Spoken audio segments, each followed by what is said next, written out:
My husband drained our daughter's college fund and vanished with his mistress. I was devastated, until our 12-year-old smirked and said, "Mom, don't worry. I handled it."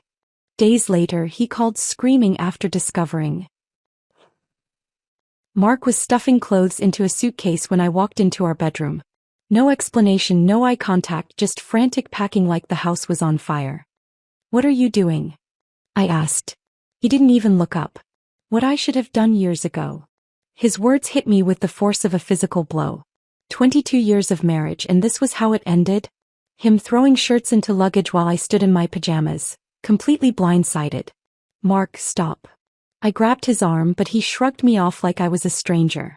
"Talk to me. What's happening?" He finally met my eyes, and what I saw there terrified me. Nothing. No guilt, no sadness, no regret. Just cold determination. "I'm leaving, Sarah. Today." Before we continue, I want to thank you for joining me in sharing stories about protecting our families. If you believe children deserve financial security, please consider subscribing. It's free and helps us reach more families who need to hear this. Now let's see what Emma discovered. The room spun around me. This couldn't be real. Yesterday we'd discussed Emma's college applications over dinner. Yesterday he'd kissed my forehead and said goodnight. Yesterday I was a wife, not whatever I was becoming in this moment. Is there someone else? The question fell out of my mouth before I could stop it. Mark paused, a dress shirt halfway into the suitcase. For just a second I thought I saw something flicker across his face. Then it was gone. This isn't about anyone else. This is about me needing to breathe again. But I knew. The way he wouldn't look at me properly. The way his phone had been face down for months. The late meetings that ran later and later. I'd been pushing down these suspicions for so long that they'd become background noise, but now they screamed at me. "Where will you go?" My voice sounded small, pathetic. "I'll figure it out." He zipped the suitcase with finality. "I need you to transfer my half of the savings to my personal account." That's when the real panic set in. Money. Emma's college fund. Our joint accounts. Everything we'd built together. I ran downstairs, my bare feet slapping against the hardwood floors. Emma looked up from her cereal, concern creasing her 12-year-old face. "Mom? What's wrong?" "Nothing, sweetheart. Dad's just going on a trip." The lie tasted bitter. I grabbed my laptop and logged into our bank account with shaking fingers. The page loaded and I stared at the screen in disbelief. Our checking account showed $247.83. Our savings account showed zero. Emma's college fund, the one we'd been feeding for 12 years, the one that should have had $75,000 in it, showed zero. No. The word came out as a whisper. No, no, no. I refreshed the page. The numbers didn't change. I checked the transaction history. 3 days ago, while I was at my book club meeting, Mark had transferred everything. Everything. Not just his half, not just our shared money, but Emma's future too. My hands were shaking so hard I could barely type. I called the bank, praying this was some kind of mistake. The customer service representative confirmed what I already knew but couldn't accept. Mark had full access to all accounts. The transfers were legitimate. "Mom." Emma's voice seemed to come from far away. "You're scaring me." I looked at my daughter, really looked at her. She was still in her school uniform, her dark hair pulled back in a ponytail, her backpack ready by the door. She had no idea that her father had just stolen her future and walked away. The sound of footsteps on the stairs made us both turn. Mark appeared, dragging his suitcase behind him. He walked past us like we were furniture, heading straight for the front door. "That's it." I found my voice, and it was stronger than I expected. 22 years and you're just walking away? He stopped with his hand on the doorknob. "I left you a voicemail explaining everything." "I don't want a voicemail. I want you to look at your daughter and explain why you're abandoning her." Emma stood up slowly from the breakfast table. She didn't cry, didn't run to him, didn't beg him to stay. She just watched him with those intelligent eyes that were so much like his. Mark glanced at Emma for maybe 3 seconds. "You'll understand when you're older," he said to her. Then he looked at me.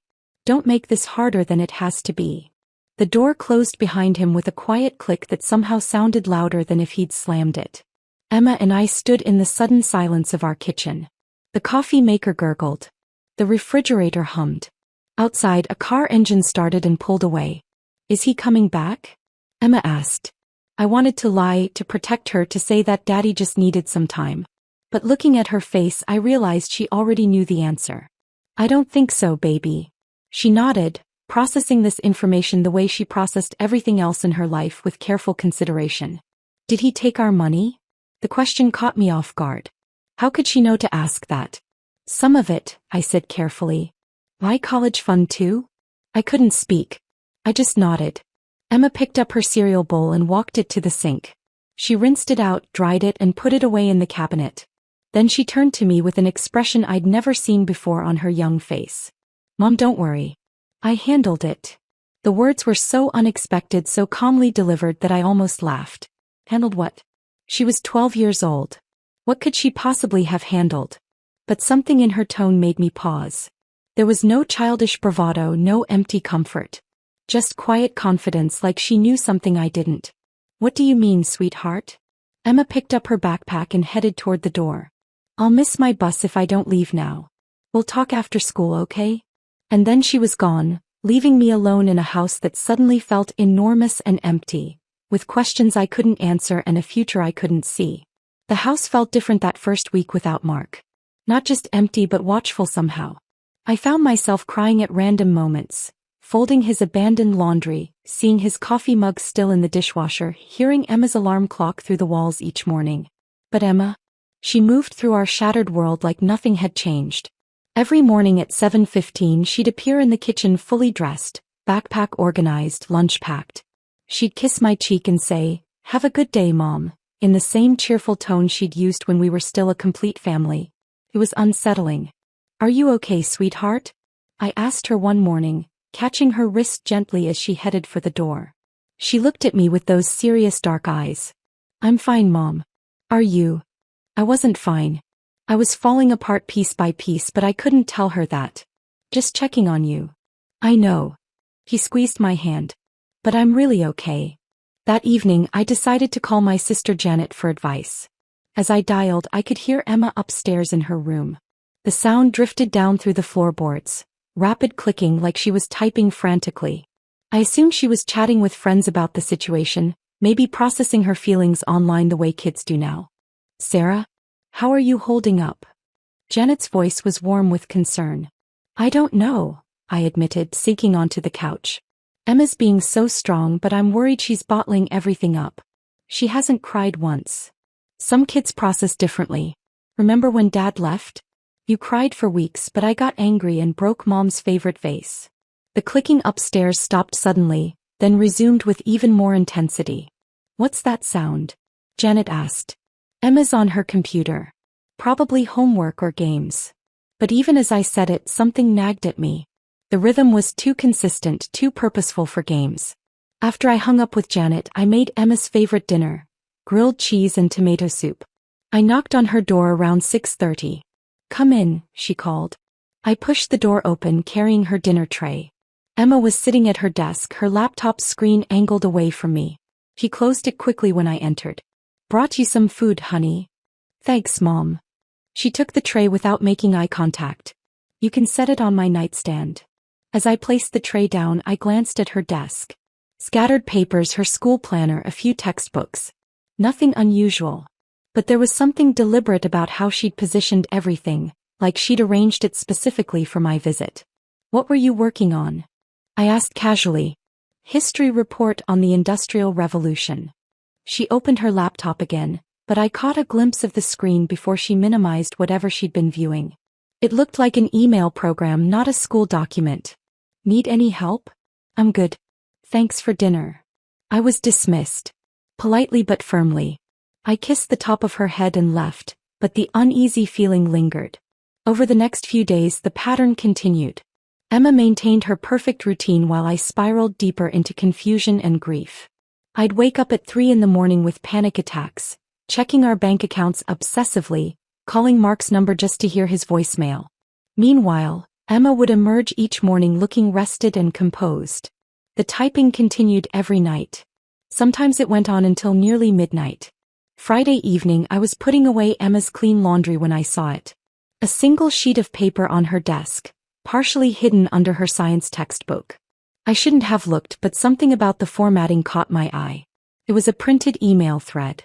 The names at the top made my blood freeze. Mark and Rebecca's. My hands shook as I pulled the paper out. The messages were dated from 3 weeks ago, before Mark left. They were discussing meeting times, hotel reservations, and something about handling Sarah when the time came. I sat down hard on Emma's bed, staring at the evidence in my hands. My 12-year-old daughter had somehow accessed her father's private emails. How was that even possible? Mom. Emma's voice from the doorway made me jump. She stood there holding her empty dinner plate, looking at me with those calm, assessing eyes. No panic, no embarrassment at being caught. Just quiet observation. Emma, where did this come from? She set her plate down and closed her bedroom door behind her. Dad's not very good with passwords. How did you? I started then stopped. How long have you known? About Rebecca? 6 weeks. About the money? I figured that out the day before he left. 6 weeks. While I'd been blissfully unaware, my child had been living with this knowledge. I felt sick. Why didn't you tell me? Emma sat beside me on the bed, suddenly looking more like the 12-year-old she actually was. I wanted to be sure. And I wanted to figure out what to do about it. Honey, this isn't your responsibility. Yes, it is. Her voice was firm. He stole my college fund. He lied to both of us. Someone had to do something. I looked around her room with new eyes. Everything seemed different now. Her organized desk, her careful routine, her unnatural calm. What else do you know? Emma got up and pulled a spiral notebook from under her mattress. She handed it to me without hesitation. The pages were filled with handwritten notes, printed screenshots, diagrams I couldn't understand, and lists of numbers that might have been phone numbers or account information. Emma, what is all this? Research. She sat back down beside me. Dad thinks he's smart, but he's careless. He uses the same password for everything. He doesn't clear his browser history. He doesn't even log out of his accounts when he's done. I flipped through page after page of meticulous documentation. Financial records, text message screenshots, what looked like travel itineraries. My daughter had been conducting surveillance on her own father. I struggled for words. This is incredible. And terrifying. I learned most of it from YouTube tutorials. Computer security is really interesting once you understand the basics. Emma, this kind of thing, hacking into someone's accounts, it's not legal. She looked at me with an expression far too mature for her age. Neither is stealing $75,000 from your daughter's college fund. The matter-of-fact way she said it sent chills down my spine. This wasn't my little girl anymore. This was someone I'd never met before. Someone calculating and focused and completely unafraid. What are you planning to do with all this information? Emma took the notebook back and closed it carefully. I'm still working on that part. But don't worry, Mom. I've got this handled. There was that phrase again. The same words she'd said that morning when her father walked out of our lives. But now they carried a weight that made me realize I might not know my own daughter at all. Show me everything, I said, my voice barely steady. Emma hesitated for the first time since this nightmare began. Mom, some of it's pretty bad. Show me.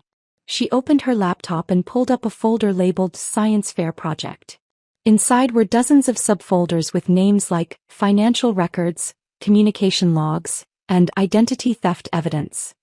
My stomach clenched. It started with Dad's second phone, Emma said, clicking on a folder. He thought he hid it in his closet, but I saw him checking it one night when he thought I was asleep. The screen filled with photographs Emma had taken through Mark's bedroom door. Blurry but clear enough to show him texting on a device I'd never seen before. I waited until he left it charging in his office one day. I only had maybe 10 minutes, but I got into his messages.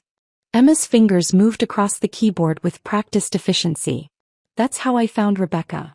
A new window opened, filled with screenshot after screenshot of text conversations.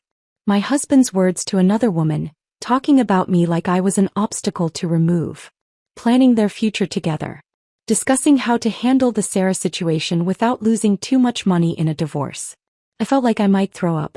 But it gets worse, Mom. Emma clicked to another folder.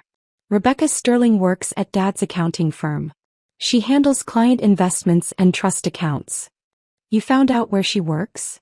I found out everything about her. Address, family, work history, credit score, even her Netflix password. Emma's voice was matter-of-fact, like she was discussing a school assignment. She's been stealing money from her clients for 2 years. The evidence was overwhelming. Bank transfer records showing money moving from client accounts into personal ones. Fake invoices for services never provided. Investment statements that didn't match actual account balances. Emma had somehow accessed Rebecca's work computer and documented everything. Emma, how did you even get into their systems? Rebecca uses the same password for everything. Sterling 2011. That's her last name and the year she graduated college.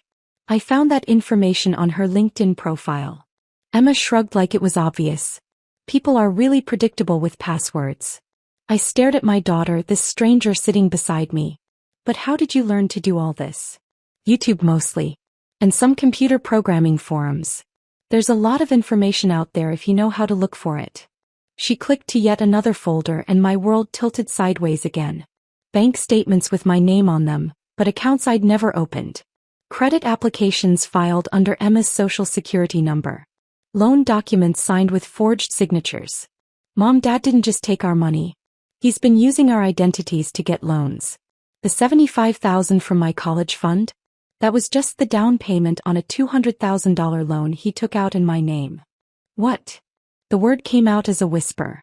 He and Rebecca are buying a house together in Florida. They used my credit history and your employment information to secure the mortgage. Emma's jaw tightened. They were going to disappear and leave us holding the debt. The room spun around me. Identity theft. Fraud. My husband hadn't just abandoned us. He'd systematically destroyed our financial future to build a new life with his mistress. But here's the thing, Emma continued, and I heard something new in her voice. Something cold and satisfied. I caught them before they could complete the purchase. She opened another folder labeled Countermeasures. Inside were dozens of official-looking documents, fraud reports filed with credit agencies, complaints submitted to banking authorities, anonymous tips sent to Rebecca's employer. I've been working on this for 3 weeks, Emma explained. I documented everything first, then I started dismantling their plans piece by piece. What do you mean? Well, Rebecca got suspended from work yesterday. Her boss received an anonymous email with all the evidence of her embezzlement. Her clients are pulling their accounts. The state board is launching an investigation. My mouth fell open. You did that. She stole money from elderly people saving for retirement, Mom. She deserved it. Emma's voice was steady, righteous. And that's just the beginning. She showed me more files.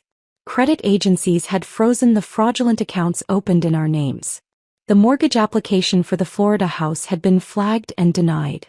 Rebecca's landlord had received a tip about illegal activity in her apartment and started eviction proceedings.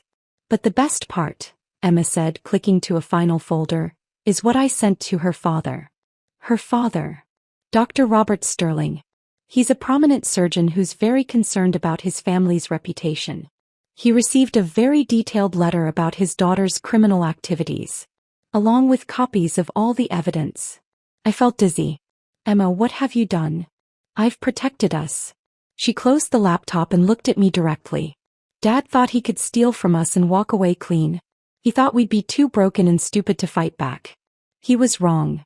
But sweetheart, this kind of thing, going after people like this, it's dangerous. More dangerous than letting them destroy our lives? Emma stood up and walked to her window, looking out at the darkening sky. Mom, they didn't just take our money. They took my future. They took your security. They took everything we worked for and gave it to themselves. I watched my 12-year-old daughter, her small frame silhouetted against the window, and realized she was right. While I'd been crying and calling Mark's voicemail, begging him to come home, Emma had been fighting for us. What happens now? I asked. Emma turned back to me, and in the dim light of her room she looked older than her years. Now we wait. Rebecca's world is falling apart and she doesn't even know why yet. When Dad realizes what's happening, he'll panic. And when people panic, they make mistakes. How can you be so calm about all this? Because I'm not the one who has to be scared anymore, she said simply. They are. That night I lay awake thinking about the child sleeping down the hall. She'd saved us, but at what cost? What kind of person had my daughter become in the process? And more frightening still, what else was she capable of? Around midnight I heard it again. The soft clicking of computer keys, steady and determined. Emma was still working, still planning, still protecting us in ways I couldn't fully understand. I should have felt grateful. Instead I felt afraid. The phone rang at exactly 2:15 on a Tuesday afternoon. I was in the kitchen washing lunch dishes when Mark's name flashed across the screen. My hands were still soapy when I fumbled for the phone, my heart racing for reasons I couldn't explain. Hello. My voice came out smaller than I intended. Sarah. Mark's voice was different, strained, almost desperate. We need to talk. Something very strange is happening. I dried my hands on a dish towel, glancing toward the living room where Emma was supposedly doing homework. What kind of strange? My bank called this morning. All my accounts have been flagged for suspicious activity. They've frozen everything pending some kind of federal review. His words came out rushed, panicked. And Rebecca lost her job yesterday. Security escorted her out of the building. Emma appeared in the kitchen doorway, still wearing her school uniform. She walked calmly to the counter and poured herself a glass of water, but I noticed she was listening intently. I don't understand what that has to do with me, I said to Mark. It's too much of a coincidence. First Rebecca gets fired for some bogus embezzlement claim, now my finances are under investigation. Someone's targeting us, Sarah. Someone with serious technical skills. Emma set her glass down and moved to the kitchen table, opening her laptop with practiced ease. She typed something quickly and I saw her screen light up with what looked like multiple windows and data streams. Who would do something like that? I asked, though my stomach was already churning with suspicion. That's what I'm trying to figure out. Rebecca thinks it might be someone from her office, maybe a coworker she rejected or... Mark stopped talking suddenly. What was that sound? I looked at Emma. She'd clicked something on her laptop, and a soft chime had echoed through the phone connection. What sound? I asked. There was a beep. Like someone just accessed my email. Mark's voice shifted to pure alarm. Sarah, someone's in my computer right now. I can see my email opening and closing in real time. Someone's reading my messages while we're talking. Emma's fingers moved across her keyboard with the fluid precision of a concert pianist. Her screen showed what appeared to be email interfaces, financial documents, and streaming data. She was inside his system, watching everything he did, reading everything he accessed. Mark, maybe you should hang up and call your bank. No, wait. I need to ask you something directly. His voice turned suspicious. Sarah, did you hire someone? A private investigator or computer expert? Because if you did, you need to call them off right now. What they're doing is illegal. Emma looked up from her laptop and met my eyes. She gave me the slightest shake of her head, then returned to her screen. I didn't hire anyone, I said truthfully. Then who? Mark's voice cut off, replaced by frantic typing sounds on his end. Someone just sent an email from my account. To my boss. Sarah, they're impersonating me right now. What did the email say? I don't know. Everything's happening too fast. His breathing became audible through the phone. They're in my social media accounts now. They're posting things. Financial documents. Private messages between me and Rebecca. Emma minimized one window and opened another. I caught a glimpse of what looked like social media profiles and document uploads before she angled the screen away from me. Mark, you need to contact the police if someone's hacking your accounts. You think I haven't tried? The police said that if the information being posted is true, then it's not harassment, it's whistleblowing. But how would anyone have access to true financial documents unless they were? He stopped. Unless they were inside my actual accounts. The realization was hitting him. Someone wasn't posting fake information about him. Someone was posting real evidence of his crimes. Sarah, I need you to understand something. The money I took, I was planning to pay it back. Rebecca and I were going to make it work, and then I was going to quietly replace everything. Nobody was supposed to get hurt. But you did take it. Temporarily. As a loan. Rebecca had this investment opportunity that was guaranteed to double our money within 6 months. His voice was becoming more desperate with each word. We were going to surprise you and Emma with even more money than what was originally there. Emma looked up from her laptop again, and I saw something in her expression I'd never seen before. Not anger, not hurt, but cold calculation. She was listening to her father spin lies about stealing from his own family, and she was taking notes. Mark, that's not how loans work. You can't take someone else's money without their permission and call it a loan. You don't understand the pressure I was under. Rebecca's father was threatening to cut her off financially if she didn't prove she could support herself. She needed that money to buy the house, to show him she was serious about building a future. So you stole our daughter's college fund to impress your girlfriend's father? It wasn't stealing. Mark's voice cracked. It was an investment in all of our futures. Rebecca's family has connections. Once her father accepted her choices, he was going to help me start my own firm. We would have been wealthy, Sarah. Wealthy enough to pay for Emma's college 10 times over. Emma closed her laptop with a quiet snap and stood up. She walked to where I was standing and gently took the phone from my hand. Hi, Dad. Her voice was perfectly calm. Emma. Sweetheart, thank God. Emma, someone is doing terrible things to me and Rebecca. They're making us look like criminals. You have to tell your mother that I would never steal from you. Never. But you did steal from me.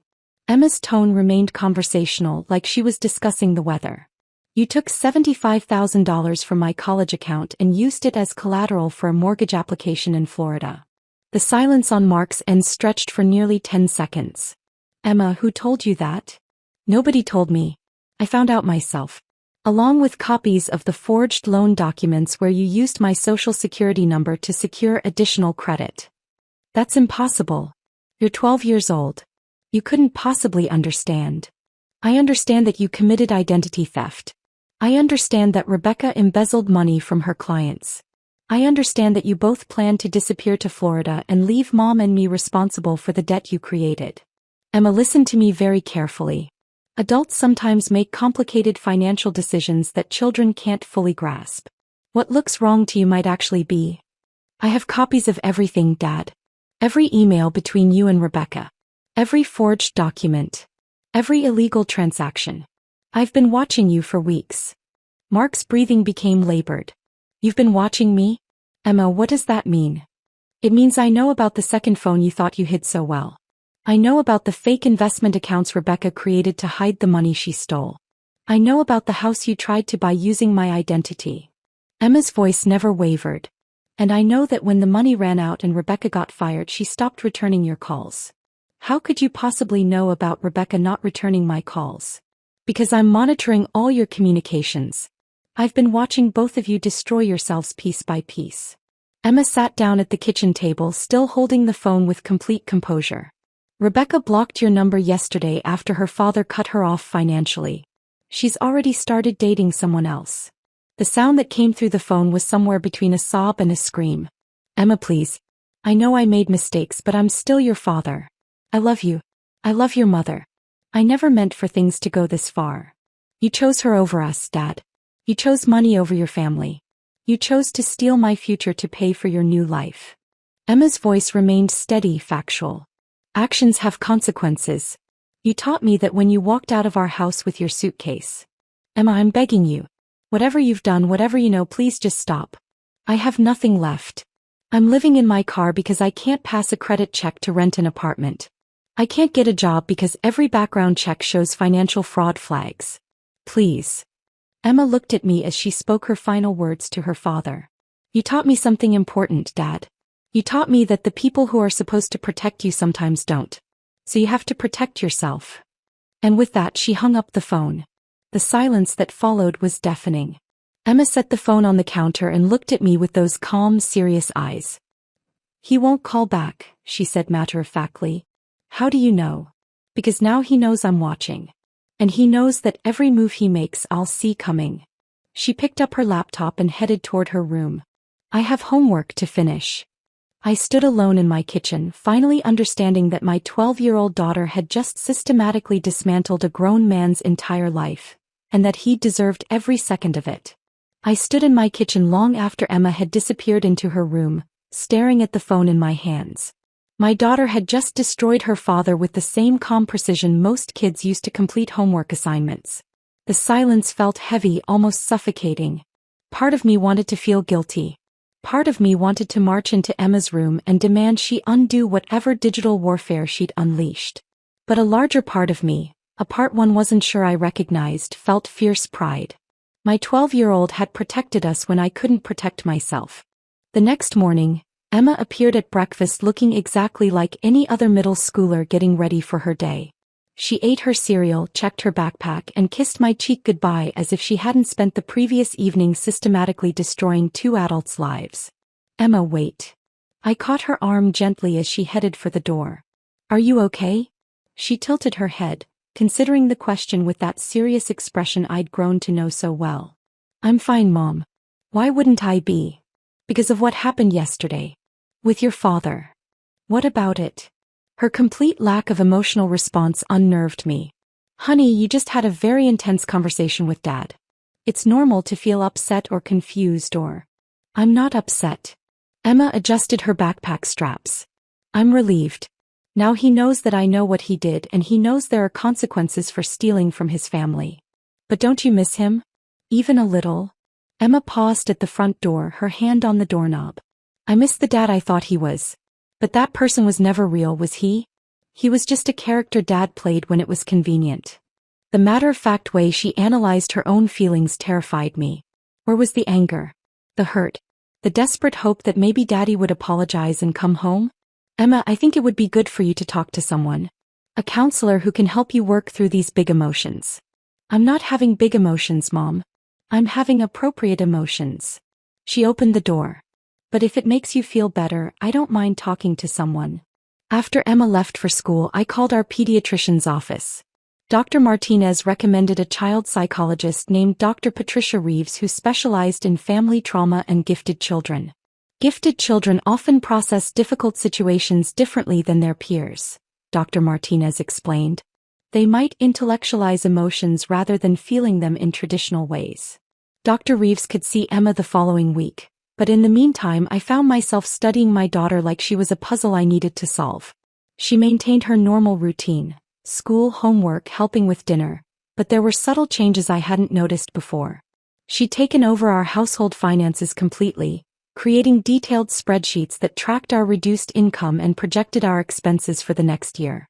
She'd researched legal aid services and compiled a folder of information about divorce proceedings and asset recovery. Mom, you need to file for divorce immediately, she told me one evening while I was paying bills at the kitchen table. Every day you wait gives Dad more time to hide assets or create additional debt in your name. Emma, these are grown-up concerns. You don't need to worry about. Someone has to worry about them. She sat down across from me. You're depressed, which is understandable but not productive right now. I'm not depressed, so I can think clearly about what needs to happen next. Her clinical assessment of my mental state stung because it was completely accurate. I had been wallowing, hoping somehow this nightmare would resolve itself. Emma was the only one taking concrete steps to secure our future. Dr. Reeves' office was decorated in soothing blues and greens, with children's artwork covering one wall. I expected Emma to be nervous about her first therapy session, but she walked in like she was attending a business meeting. Emma, I'm Dr. Reeves. Your mom thought it might be helpful for us to chat about some of the changes happening in your family. That's fine. I understand this is probably mandatory after what I did to my father. Dr. Reeves blinked, clearly not expecting such directness from a 12-year-old. Can you tell me about that? For the next 45 minutes, Emma calmly explained the entire situation. She described discovering Mark's affair, documenting his financial crimes, and systematically dismantling his and Rebecca's lives. She spoke without visible emotion, presenting facts like she was giving a school presentation. How did that make you feel? Dr. Reeves asked. Satisfied, Emma replied immediately. He stole from me, so I made sure there were consequences. It felt like justice. Do you ever feel sad about your father leaving? I feel sad that he chose to become the kind of person who steals from his own child. But I don't feel sad about him facing the results of that choice. When the session ended, Dr. Reeves asked to speak with me privately while Emma waited in the lobby. Mrs. Patterson, your daughter is remarkable, Dr. Reeves began carefully. Her cognitive abilities are exceptional, and her emotional resilience is extraordinary. But is it healthy? Should a child be able to do what she did without feeling guilty or traumatized? Trauma responses vary widely, especially in highly intelligent children. Emma has experienced significant betrayal and abandonment, but she's processed it in a remarkably functional way. Dr. Reeves leaned forward. Some children fall apart when faced with this level of family dysfunction. Others, particularly those with strong analytical skills, respond by taking control of their environment. So she's okay? She's more than okay. She's adapted. The question is whether you're comfortable with who she's becoming. That evening I found Emma in her room working on her laptop again. But when I looked over her shoulder, it wasn't surveillance software or hacking tools on her screen. It was a Word document titled, Digital Safety for Families, Warning Signs and Protection Strategies. What's this, sweetheart? I'm writing a guide for other kids whose parents might be stealing from them, and for adults who don't know how to spot financial fraud. She scrolled down to show me detailed sections about password security, recognizing forged documents and protecting personal information. The document was sophisticated, clearly written, and incredibly thorough. My 13-year-old daughter was turning her traumatic experience into educational content that could help other families. Emma, this is incredible.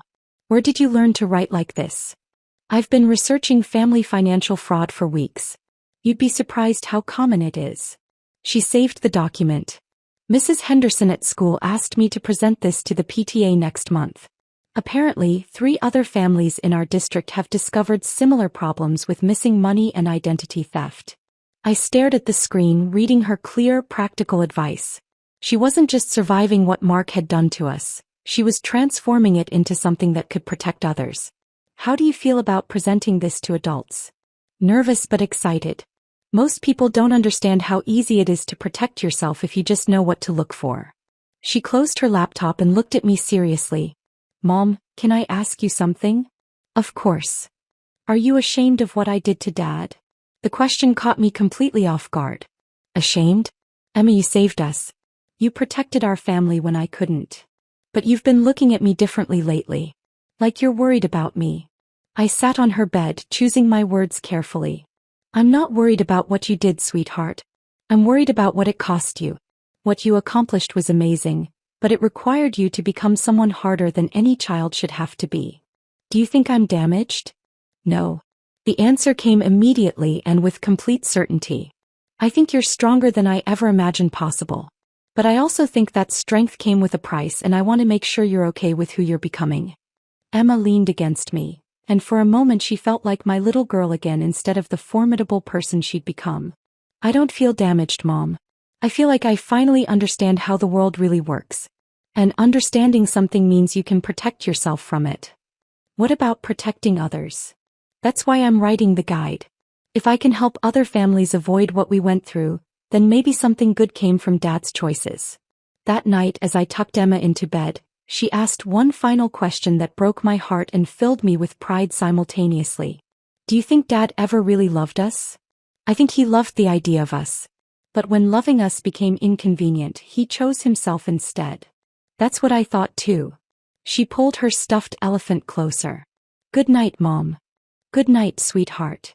I turned off her light and stood in the hallway, processing everything Dr. Reeves had said. Maybe Emma wasn't broken. Maybe she was exactly what she needed to be to thrive in a world where people you trust could betray you completely. Maybe I wasn't raising a damaged child. Maybe I was raising an extraordinary young woman who would use her strength to protect others the way she'd protected us. 6 months later, I was stacking books in the children's section of Millbrook Community Library when my supervisor approached with a nervous expression. Sarah, there's a reporter here asking about your daughter, Linda whispered, glancing toward the front desk where a woman in a pressed suit waited with a notepad. My heart stopped. What kind of reporter? She says she's investigating the Rebecca Sterling embezzlement case. Apparently, someone tipped her off that the anonymous whistleblower might be connected to our area. I walked to the front desk on unsteady legs. The reporter smiled professionally and extended her hand. Mrs. Patterson? I'm Jennifer Walsh from Channel 7 News. I'm doing a follow-up story on the Sterling financial fraud scandal. I understand your ex-husband was involved. I can't comment on that, I said quickly. The story has gained national attention. Rebecca Sterling is facing federal charges and several other victims have come forward. Someone was incredibly thorough in documenting the crimes. We'd love to thank whoever provided the evidence. After she left, I drove home to our small apartment across town, my hands shaking on the steering wheel. Emma was at the kitchen table doing homework when I walked in. There was a reporter at the library today asking about the Rebecca Sterling case, I said carefully. Emma didn't look up from her math worksheet. They'll never connect it to me. I used 7 different proxy servers and cryptocurrency payments for all the anonymous accounts. Emma. It's fine, Mom. She's good. The more attention the case gets, the more other victims will come forward. She finished a problem and moved to the next one. I've been monitoring the news coverage. 12 other families have contacted authorities about Rebecca's fraudulent investment schemes. The casual way she discussed her nationwide impact on financial crime investigations still caught me off guard. My daughter had triggered a federal investigation that was now protecting dozens of families, and she talked about it like a successful science project. 3 weeks later, Emma received an email that changed everything. A technology company called Secure Family had somehow identified her real identity and wanted to offer her a position in their youth development program. They're offering me a full scholarship to any college I want, plus a guaranteed job after graduation, Emma explained, showing me the official letter on her laptop. Salary would start at $120,000 a year. I stared at the numbers on the screen. Emma, this is incredible. This could set you up for life. I know. She closed the laptop without hesitation. I'm turning it down. What? Why? Because they want to own what I create. They want me to build security software that makes money off people's fear instead of actually protecting them. She stood up and walked to the window of our small living room. Besides, I already have a job. What do you mean? Emma pulled out a business card from her backpack. It looked professionally designed. E. Patterson Family Financial Protection Consultant. I've been helping families secure their finances and recover from fraud for the past month. I have 6 regular clients now, and they pay me $75 an hour for consultations. I took the card, studying the crisp design and professional contact information. Emma, you're 13 years old. How are you running a consulting business? Age doesn't matter when you're working online. My clients think I'm an adult cybersecurity expert with a specialty in family protection. She pulled up a spreadsheet on her laptop showing her income. I've made enough to replace most of my college fund already. The numbers were staggering. In just 1 month, my teenage daughter had earned more than I made in 3 months at the library. What kind of services do you provide? I help families identify financial red flags, secure their digital accounts, and recover stolen money. Last week, I helped a family in Ohio get back $30,000 their son had stolen from his grandmother's retirement account. Is it legal? Everything I do is completely legal. I teach people how to protect themselves and help them file appropriate reports with authorities when crimes have been committed. Emma minimized the spreadsheet. I'm also speaking at a cybersecurity conference next month. As yourself. As Drive E. Patterson Family Protection Specialist. I'll participate via encrypted video conference, so my age won't be an issue. That evening I found myself reading about the Rebecca Sterling case online. The story had indeed gone viral, shared across multiple social media platforms and covered by national news outlets. The comments ranged from outrage about the fraud to praise for the anonymous hero who'd exposed the scheme. One comment thread caught my attention. Dozens of people sharing their own experiences with family financial betrayal. Parents stealing from children, spouses hiding assets, relatives exploiting elderly family members. Emma's actions had opened a floodgate of similar stories. Nobody suspected the whistleblower was a 12-year-old girl. 2 months into our new life, Emma asked me a question that stopped me cold. Mom, do you think Dad ever regrets what he did? We were washing dishes together after dinner and I nearly dropped the plate I was holding. It was the first time she'd mentioned Mark in weeks. I don't know, sweetheart. Why do you ask? I've been monitoring his social media accounts. He posts about starting over and making better choices, but he never mentions us. She dried a glass with careful precision. I was wondering if he realizes what he lost. What do you think?